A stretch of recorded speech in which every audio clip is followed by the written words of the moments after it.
সুধী দর্শক, আসসালামু আলাইকুম।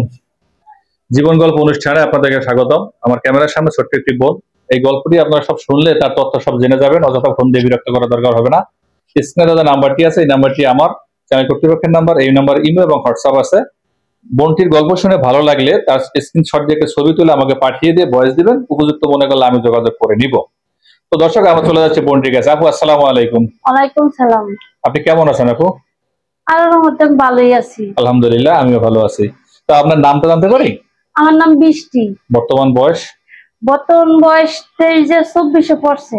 23-24 পড়ছে। জি। তো লেখাপড়া করছেন? লেখাপড়া বেশি করতে পারি নাই, মানে আমি যখন ক্লাস 4 থেকে 5 উঠছি তখন আমি অ্যাক্সিডেন্ট করছি। অ্যাক্সিডেন্টের কারণে ডাক্তারে আমারে বলছে মানে কোনো চাপ দেওয়া যাবে না, লেখাপড়া দিক দিয়ে সব দিক দিয়ে। তো আমার বাবা লেখাপড়া করাইছে না।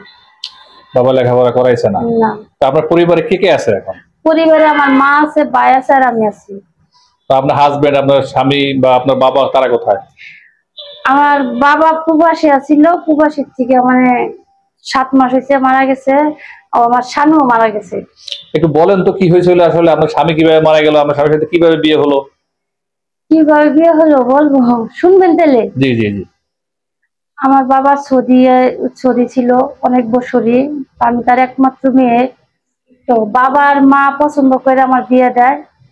তো জামাই ইন্টার পাস থাকে, কারণ আমি তো লেখাপড়া জানি না, কিন্তু আমার নিচে আদরের মেয়ে আমি।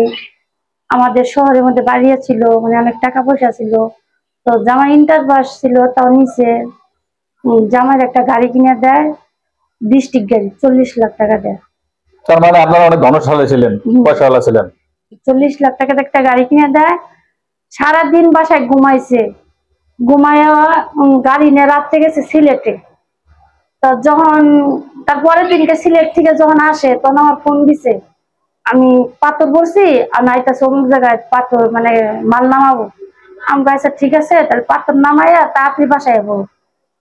তো মনে হয় আমি বইলে ঠিক আমি ঘুমাই গেছি। ঘুমানোর পরে 2-3 ঘন্টা পর তখন রাত বাজে 2টা, তখন ফোন আইছে অ্যাক্সিডেন্ট হয়েছে। আমাকে হেল্পারে ফোন দিছে, মানে অনেকবার ফোন দিতেছে। আমি এরকম ঘুমাইছি, ফোন আর ধরি না। পরে আমার শ্বশুরের কাছে ফোন আইছে, বাইকে অ্যাক্সিডেন্ট করছে। অ্যাক্সিডেন্ট করছে মানে সবাই। আমার অনেকবার ফোন দিছে, আমি তো মরার ঘুমাইছি। ওই যে আমার সুখ গেছে কপাল থেকে, মানে এমন ঘুমাইছি, ঘুমটাই আমার কাল হয়ে গেছে। ফোনটা আমি ধরার পারছি না, হয়তো বাসা থাকতেও ফোন দিচ্ছে না, মরে গেছে ফোন দিচ্ছে। তো আমার জামাইরও একবার ফোন আইসা, মরেও রিসিভ করছি না।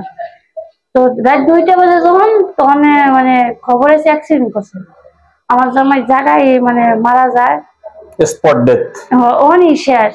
হেল্পারটা ডুবাইছে তাকে, ওই ফোন দেয়। ও হাসপাতালে ছিল, মানুষজন ওর হাসপাতালে নিছে, কিন্তু ও কথা বলতে পারতো। তো ওর থেকে নাম্বার নিয়ে সবাই ফোন দিছে, ওখানেই শেষ। তার 7 মাস পরে আমার বাবা মারা যায় প্রবাসী। মারা জানে বাবা আনতে 9 লাখ টাকা লাগে। আমার গয়নাগাটি ছিল, আমার আম্মুর গয়নাগাটি ছিল, আরো ব্যাংকের টাকা পয়সা উঠাইয়া আর ঋণ পাতি কইরা আমার বাবারে দেশে আনি। দেশ আই না, তো তারা দাফন কাফন হয়। কিন্তু আমাদের মানে এমন অবস্থা, এক বেলা ভাত খেলে আর এক বেলা না খেয়ে থাকা লাগে। মানে এক হাড়ি জলে তো জলে না, পাতিলে চাল দিতে পারি না। কেউ কাছে যে চাই, মানুষ হাসে। আমরা এমনই অবস্থায় আছি, পারি না কেউ কাছে যে কাজ করতে খাবার, পারি না কেউ কাছে চাইয়া খাবার। যারা ভিক্ষা করে খায় আমার হচ্ছে তারা অনেক সুখী আছে, কিন্তু আমাদের কোনো সুখ নাই। মানে অর্থনৈতিক অবস্থা খারাপ হয়ে যাওয়ার পরে, মানে কার্যক্ষম স্বামী এবং বাবা মারা যাওয়ার পরে এই দুরবস্থা শুরু হয়েছে। হ্যাঁ। আপনার কি কোনো বাচ্চা কাচ্চা আছে? না। বাচ্চা কাচ্চা নাই? এখন ইচ্ছাটা কি যে আমার মিডিয়াতে আসছেন বা আমার ক্যামেরার সামনে কথা বলতেছেন, অবশ্যই একটা মনের মানুষের জন্য কথা বলতেছেন। সে মানুষটি কেমন চান, কেমন হলে বিয়ে করবেন? অবশ্যই আমি হয়তো এত সুন্দরভাবে কথা গুছাই কইতে পারি না, আর কোনোদিন এভাবে কথা কবো মানে বলবো, এটা আমি ভাষা খুঁজে পাই না। মানে অনেক কষ্ট লাগতেছে, কিভাবে বলবো, বলার কোনো ভাষা। আচ্ছা আপু, আপনার বাড়ি কোথায় সেটা তো জানা হলো না। বাড়ি হয়েছে নেত্রকোনা। নেত্রকোনা। আচ্ছা আচ্ছা। তো এখন আপনি কেমন মানুষ চান? দ্বিতীয় বিয়ে করবেন যাকে, সে তো অবশ্যই বিবাহিত হবে। সে বিবাহিত হবে, আর আবিও তো একটা ছেলে আমাকে বিয়ে করবে না, কারণ আমার তো একবার বিয়ে হয়েছে, স্বামী মারা গেছে। যেমন যাদের বউ মারা গেছে কি বউ চলে গেছে, একটা বাচ্চা আছে, যেমন আর একটা বাচ্চা হবার যে মারা গেছে, ওইসব বাইরে আমার বিয়ে করবে। তাছাড়া অন্য কেউ কিন্তু আমাকে বিয়ে করতে চাবে না। তারপর আপনার ফোন নাম্বারটা দিলে তো ভালো হইতো। আমার তো মোবাইল নাই।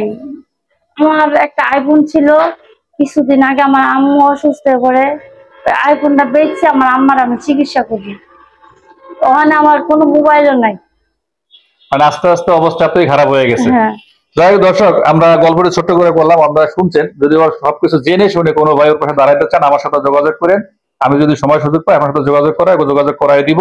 দেখা যাক বাকিটা আল্লাহ ভরসা কি হয়। আমরা গল্প বাড়াচ্ছি না, এখানে শেষ করছি। সবাই ভালো থাকবেন, আল্লাহ হাফেজ।